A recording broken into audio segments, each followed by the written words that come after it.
Monserrate en cierta forma para Bogotá tiene la misma simbología, no tan política como sí tiene la abadía de Montserrat para Barcelona. Hay varios Monserrates en América, pero Bogotá tiene su símbolo más preciado, precisamente le llamamos los cerros tutelares, que le da un paisaje a la ciudad muy específico, andino obviamente, es un altiplano, pero le da un paisaje excepcional, que no es tan visible en muchas ciudades, de las grandes ciudades del mundo, pero que es importante, nuestros cerros tutelares. Este es un momento especial porque indudablemente se vive una crisis en Europa, profunda, no solamente en Europa. El mundo del mercado más desarrollado experimenta una enorme frustración que afecta a los pueblos, indudablemente, pero paradójicamente, y no sabemos por cuánto tiempo, pero todo parece indicar que es de manera estructural, América Latina y fundamentalmente América del Sur, contrario, experimenta es una bonanza por diversos motivos. Algunos tienen que ver con el boom de las materias primas, que de todas maneras está ligado al desarrollo de los centros más importantes de expansión en el mundo. El mercado chino y sobre todo la producción china se articula cada vez más intensamente en América del Sur, y eso ha generado unas posibilidades para nuestros países. Colombia anda por otros senderos diferentes a los de América del Sur, pero en América del Sur se vive conjuntamente con Colombia una bonanza. También tiene que ver con una búsqueda política de ensayo y error, con equivocaciones y con aciertos, que le ha permitido a América Latina fortalecer mercados internos, integrarlos paulatinamente. El Mercosur, por ejemplo, busca integrarse energéticamente. Hay unas condiciones que han permitido que, a diferencia de buena parte del mundo, las tasas de crecimiento latinoamericanos y fundamentalmente suramericanos sean altas. Y Colombia no es la excepción.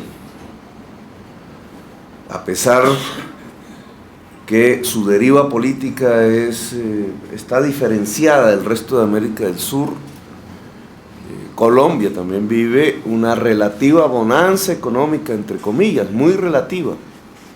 Tasas de crecimiento sostenidos que desde hace varios años superan el 5%.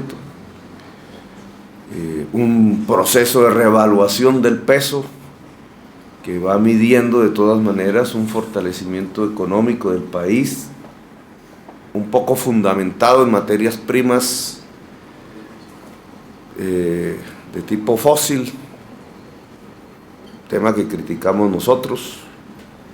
No es sostenible, no es bueno que una economía se vaya transformando en una economía petrolera, exportadora de materias primas. La ciudad de Bogotá, como ustedes pueden observar, tiene otra connotación política y económica diferente al del resto del país. Obviamente nuestra estructura económica no tiene que ver con la minería, no tiene que ver con el petróleo, no nos beneficiamos de ello. La estructura económica bogotana tiene que ver con el comercio, con la manufactura y con los servicios financieros que se ligan a ese tipo de actividad y que hacen de la ciudad, en el campo financiero, el receptáculo y el generador de la mitad del mercado financiero de la ciudad. Es productora del 25% del Producto Interno Bruto del país. Aquí se explica el 30% del comercio del país y se explica casi el 40% de la industria manufacturera del país. En realidad esta es una ciudad manufacturera, un tanto autártica por sus condiciones geográficas. No nos cruza un solo río navegable, siquiera. El río Bogotá puede ser navegable, pero en 30 kilómetros. Su caída hacia el río Magdalena, que hubiera sido nuestra salvación, es un enorme salto, hermosísimo, de varias decenas de metros, el salto del Tequendama, que originó una leyenda precolombina. Y ahí una dificultad, ha sido su ventaja en el siglo XX, porque ese relativo aislamiento solo es accesible por tierra. Los españoles así la pensaron en su época feudal, por eso pusieron la capital aquí, en este lugar, en el centro mismo del país, lo más lejano posible a los mares, a los piratas, a las invasiones. Pero en el mundo del capitalismo quizás en el siglo XX fue ventajoso, por eso creció esta ciudad, fortaleció su mercado interno. Esta es la ciudad del mercado interno de Colombia. Mientras las economías podían funcionar así, se benefició. Su ingreso per cápita promedio es similar al de ciertos países relativamente en proceso de desarrollo, llamémoslo así, de la Unión Europea. Aquí se produce y se vende aquí mismo. Nosotros no exportamos. Y las importaciones son débiles, básicamente de materias primas para la manufactura, y esa manufactura para venderla en Bogotá. Este es un pueblo, por tanto, de obreros, de una industria muy democratizada. Son 200.000 pequeños empresarios. A diferencia de la ciudad de Medellín, no tenemos grandes grupos empresariales de tipo bogotano. Obviamente aquí llegan, pero el proceso de industria, de comercio de la ciudad, aún hoy, es profundamente democrático. Son empresarios que usan su casa, el garaje de su casa, para montar un taller. Una ciudad así, obviamente, tiene problemas hacia adelante. En un mundo globalizado, mantener este tipo de estructura económica con el beneficio que ha generado, pues puede ser insostenible. Es indudable que tenemos que dar los retos de infraestructura que nos permitan comunicarnos con el mundo, ya no simplemente a partir de las grandes tractomulas que usan fósiles en las carreteras difíciles de este país. Las condiciones geográficas en las que estamos en tiempos del cambio climático, a propósito, han hecho, por ejemplo, que quedemos incomunicados por tierra, o a punto de quedarlo en oleadas invernales hace un año precisamente. Cualquier luz de tierra de una montaña que se viene abajo corta las comunicaciones físicas. Tenemos 4 o 5 días. Sucedió. Varias ciudades del país han tenido el mismo efecto, es decir, el tema de la infraestructura se nos vuelve crítico. El país ha firmado un TLC con los Estados Unidos, lo que profundiza este reto. Tenemos temores.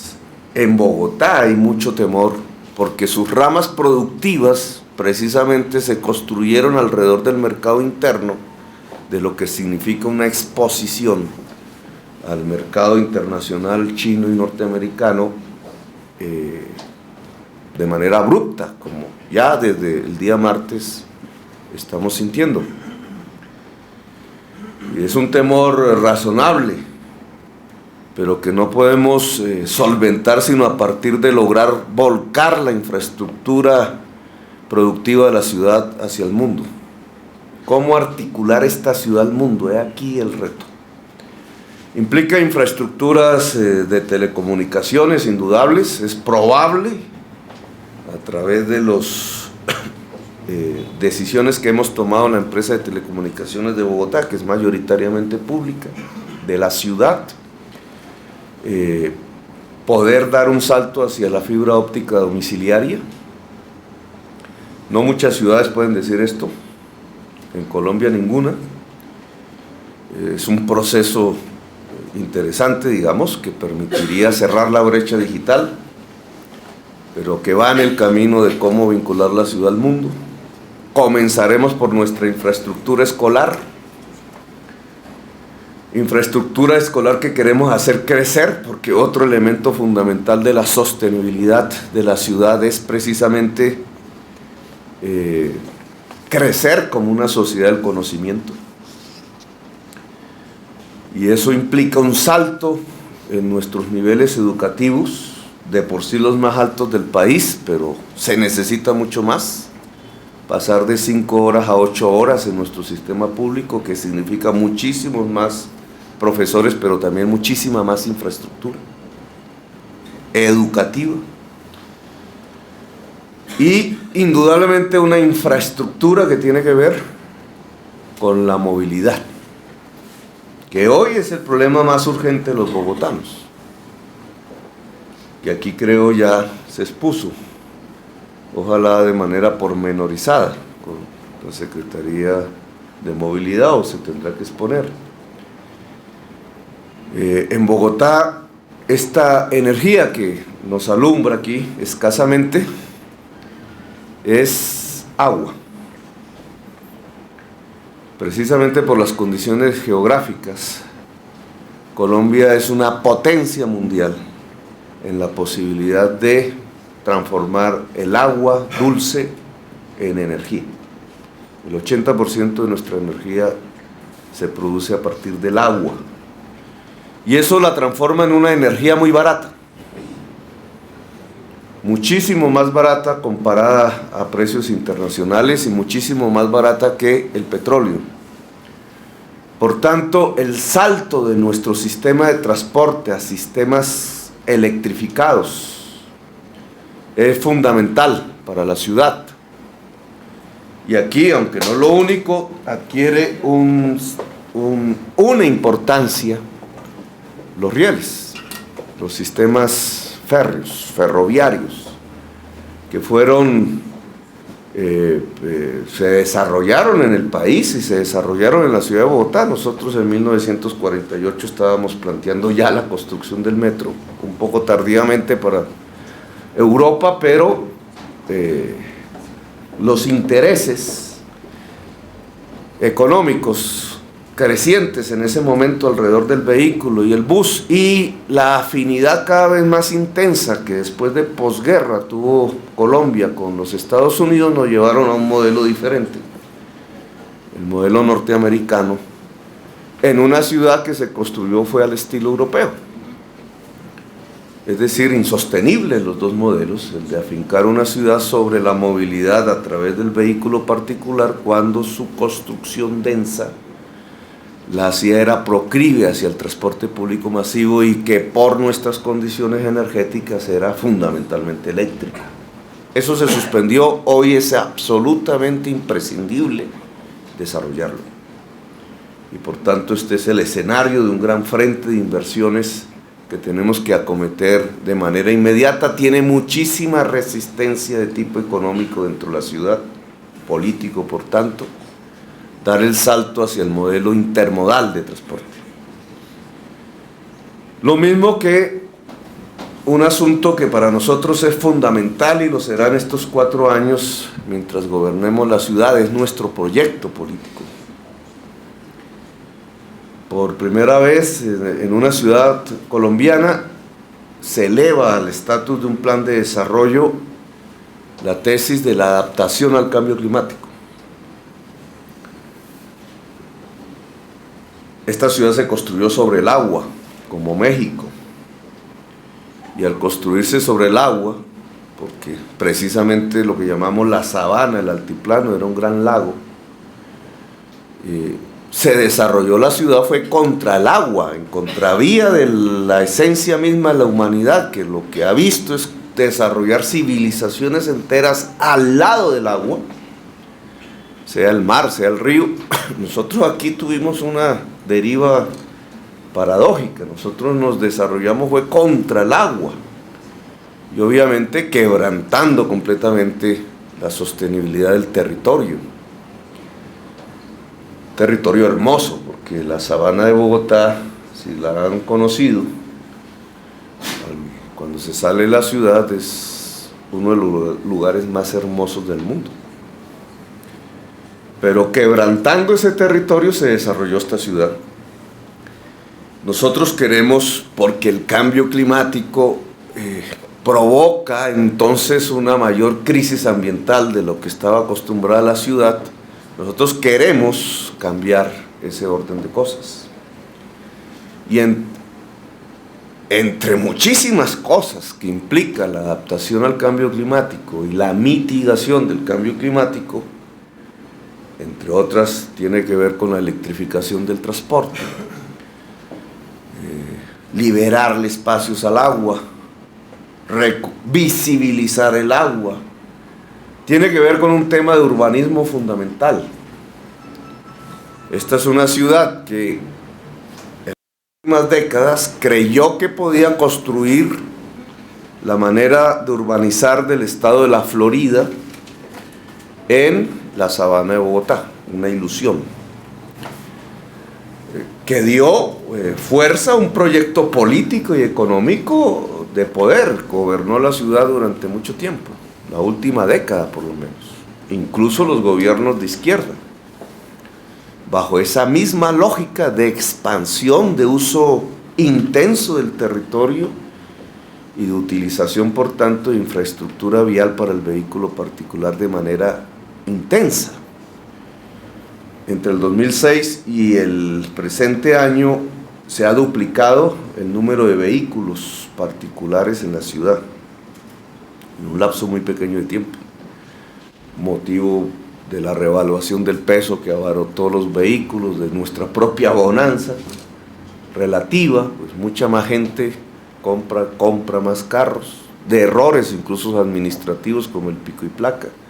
Total, es que en 4 años se nos duplicó el número de vehículos, con una falta de cultura. Ustedes verán siempre a una persona manejando el vehículo todo el tiempo, nunca dos.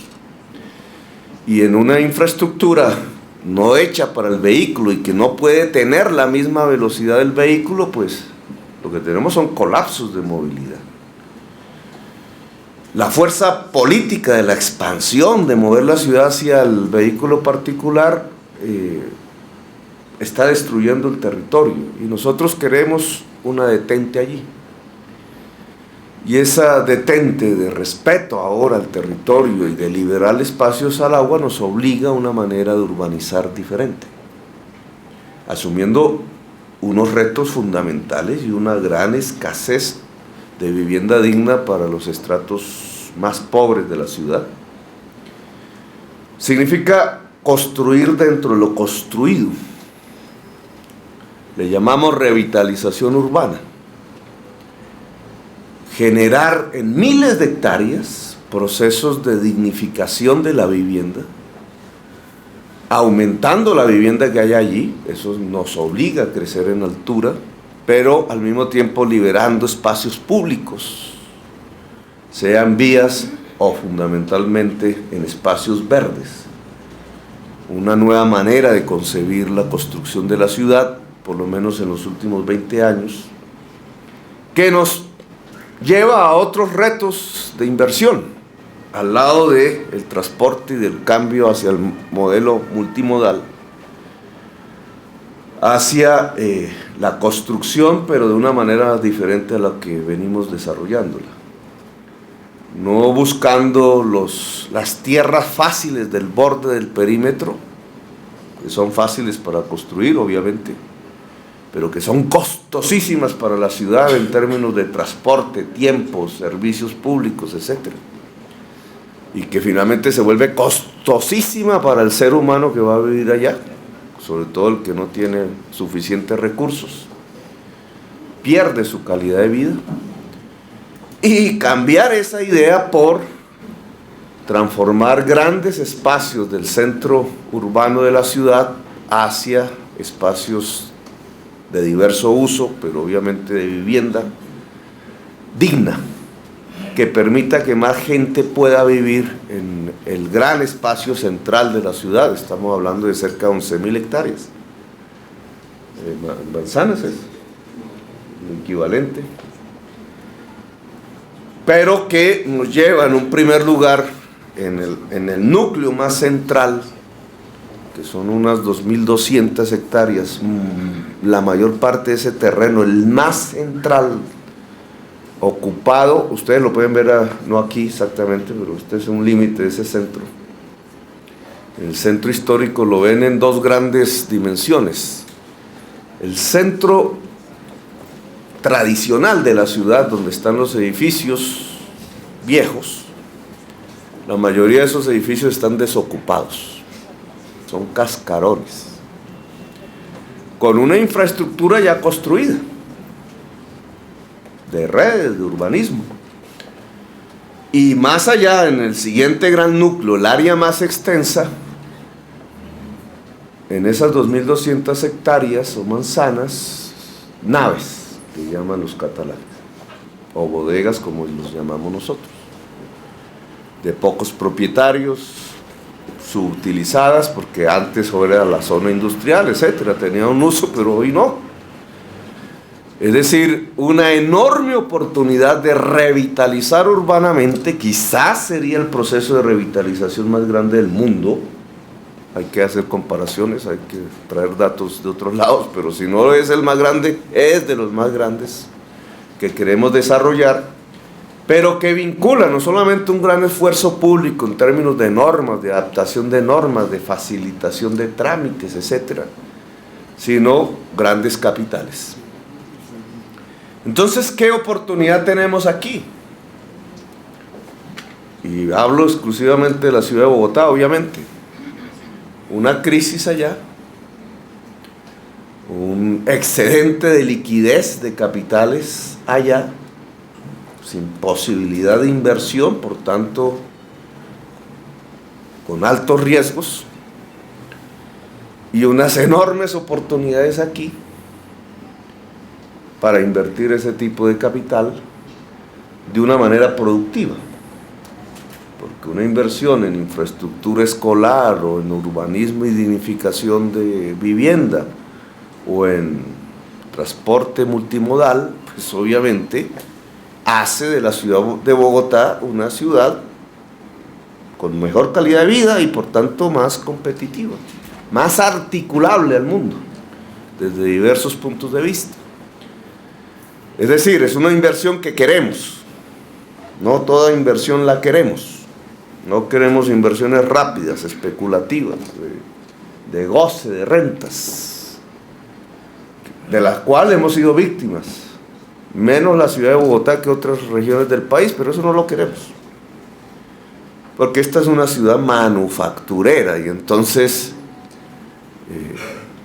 las características de la inversión tienen que ser afines a esa realidad económica que ve en la prosperidad, en la fuente de la prosperidad y de la riqueza, el trabajo.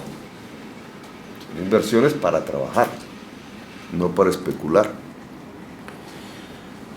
Por eso nosotros no estamos vendiendo empresas públicas. Tenemos las empresas públicas más poderosas de Colombia. Nuestra empresa de acueducto, nuestra empresa de energía, que entre otras es casi ya una multinacional suramericana en transmisión de energía eléctrica en Sudamérica, nuestra empresa de telecomunicaciones, pero no están a la venta. No queremos repetir los modelos de hace una década de inversión fácil, pero que finalmente provocaron numerosísimos problemas. Queremos una inversión productiva, que le sirva a la ciudad, pero que también les sirva a ustedes, porque se juntan casualmente, no sé, pues ya los académicos construirán libros sobre esto, una crisis allá y una oportunidad aquí. Y esa paradoja, digamos, ese momento específico, a lo mejor no se repita en mucho tiempo, permite salvar capitales de allá salvando oportunidades aquí. Mejorar aquí con capitales de allá. Y al utilizar capitales de allá, salvar capitales de allá. Es un gana-gana. Le decimos nosotros aquí, el gana-gana. Es decir, ganamos todos. No pierde nadie. Y es una oportunidad, pero que hay que aprovechar rápidamente. Si nos quedamos en el proyecto y pasan los años, pues esa oportunidad se va. Es este el momento. El gobierno aprobó un proyecto de ley, que ya es ley, en diciembre, muy reciente, que es de iniciativa público-privada, con muchos interrogantes, porque como todo lo nuevo, pues genera, aquí no hay una experiencia en eso, nos genera muchos interrogantes. En otros países hay más experiencias. Pero ese proyecto tiene un primer supuesto, y es que la iniciativa es privada. Es decir, que el balón está en la cancha de ustedes. No es tanto que nosotros convoquemos, es que, dado el marco que aquí hemos hablado, los datos, obviamente, muchas empresas hagan estudios, tomen el riesgo de hacer los estudios, que obviamente es tiempo y dinero, y se metan a proponer. Y bajo la ley esas propuestas generan unos derechos que aquí no voy a explicar a fondo, porque obviamente es un tema de ley jurídico. Genera unos derechos de privilegio, llamemos, de preferencia más bien que de privilegio, en unos ámbitos que ustedes podrían utilizar y que aceleran los procesos de toma de decisión, pero que tienen un supuesto básico: tienen que tomar la iniciativa. Es decir, pues obviamente captar información, etcétera, pero dar el paso. Podemos entrar aquí en esto, lo podemos hacer bien, entonces proponemos esto. Podemos ir a asociarnos con los dueños de las naves y con nuestros arquitectos y urbanismo, reconociendo las normas de la ciudad, que tienen que ver con un porcentaje importante en lo que llamamos vivienda de interés prioritario, es decir, para los más pobres, que tiene una financiación hoy muy fuerte de presupuestos nacionales. Entonces, 5, 10, 15 manzanas, permítanos urbanizarla. Listo, de acuerdo a las normas. Estamos dispuestos a ver en esa red que proponen de líneas férreas ya existentes, entre otras cosas, corredores férreos ya existentes, pero que nos toca modificar. Es un activo improductivo ahí botado en la ciudad en tiempos de enorme crisis de movilidad, que es una tontería nuestra no usarlos. Bueno, esto vale tanto, así, de esta manera, proponemos una iniciativa privada para mover un transporte férreo por esos corredores, vale tanto y esperamos una remuneración de este tipo. Negociamos. ¿Cuál es la remuneración del capital en estos momentos? Obviamente proyectos de largo plazo, en este caso, 20 años, no estamos hablando de... No es lo mismo que construir un barrio, una serie de edificios que son proyectos de corto y mediano plazo. La iniciativa la tienen ustedes. Creo que sería conveniente, sí, después de estas visitas, un grupo importante de capitales, de empresarios, de empresarias, se vincula a los proyectos de la ciudad, al esfuerzo de la ciudad. Sería interesante ver si se constituye una cámara, ¿cierto? Le llamamos así nosotros, una cámara de comercio, que ya vaya racionalizando, fortaleciendo, empoderando ese tipo de empresarios y de relaciones con el Estado y de otras oportunidades que indudablemente en este país existen, siempre ligadas, vuelvo a decirlo, por lo menos en el caso de este gobierno en Bogotá, a nuestra tesis de adaptarnos al cambio climático, de construir una sociedad del conocimiento en la sociedad bogotana. Así que, bienvenidos. Para varios será la primera vez que vienen a Bogotá. Espero que tengan una buena estadía en esta ciudad. No fueron recibidos muy bien el día de antes de ayer. Efectos de una violencia nacional que indudablemente nos toca. Pero aún en ese frente de la seguridad, esta es una ciudad que ha dado una batalla que hoy es motivo de análisis internacionales. Es la ciudad menos violenta de las grandes ciudades colombianas y se está convirtiendo en una de las ciudades menos violentas de las grandes ciudades suramericanas, latinoamericanas incluso, a través de un enorme esfuerzo de racionalización de nuestra fuerza pública y de mucha inversión social, que es lo que queremos mantener, tratando de escaparnos de la segregación y de la desigualdad social.